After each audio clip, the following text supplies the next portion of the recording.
All right, we are back in. Are we back in Beijing? Is that where we are? Yeah, we're in Beijing. All right. The Beijing skyline behind me. I love it. This is Beijing to LA, despite the fact that consulates have been closed on both sides. We're still talking, which is great. I love this part of interaction here. Influencers, I find, come in all sizes, shapes, colors, you name it. And sometimes they come for a second or a minute in a right place, right time, or sometimes whole life. Can you share with us like 1, 2, or 3 people that have been influencers for you? That's hard to restrict it to 3. So I'm gonna say the ones that have had the most impact on my life. Mm-hmm. So the first one is Peter Irvine, who was my boss at an advertising agency called DDB at the time, and my boss for like 14 years of my life. So made a significant impact on me. He's still alive. He's still coaching and mentoring and influencing people. So I'll make sure that I reach out to him for you. And the second one was Peter Dolphin, a British guy. And Peter was the CEO for TMP worldwide and principally responsible for Europe and Asia Pacific. Peter had a lisp, so he would struggle when he was speaking on stage publicly or to us as a team. But he didn't care. He overcame that and spoke from his heart as to what he expected of us. But he had a real duty of care to us, and he was great at tackling me on issues in a way that I could handle, but also understand. Yeah, I need to improve here.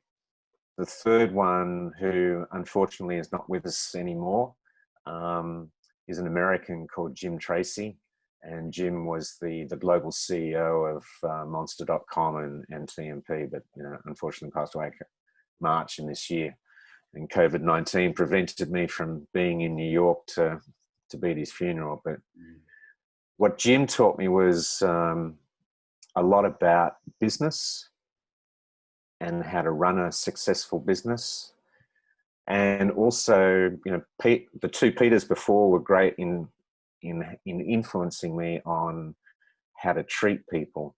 I think what Jim taught me was how to tackle issues head on, or conflicts, not what we spoke about earlier, not to be afraid of conflict.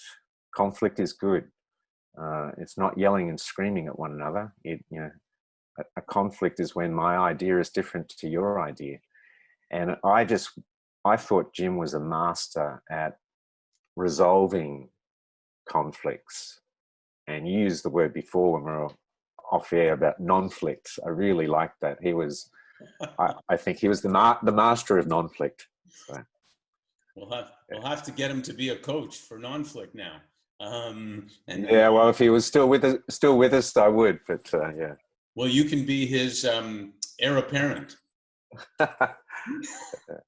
So no, that was great. Yeah, go ahead.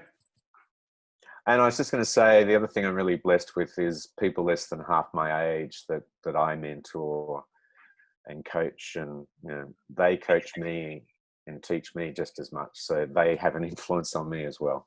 So. That's a great point. In this day and age, especially, I've been really impressed by people, young people, and what we call now vintage people, by the way. We're all vintage. Oh, okay. But how young people and vintage people are the ones that are really willing to get together because they can actually learn from each other a lot of things and make a big difference. Yeah, and the thing I love about young people is that they're not afraid to tell you. They're just not afraid to tell you. And sometimes they can be a little harsh, but again, harsh is good because it's what they think and feel. And that's one thing I really, really love and appreciate.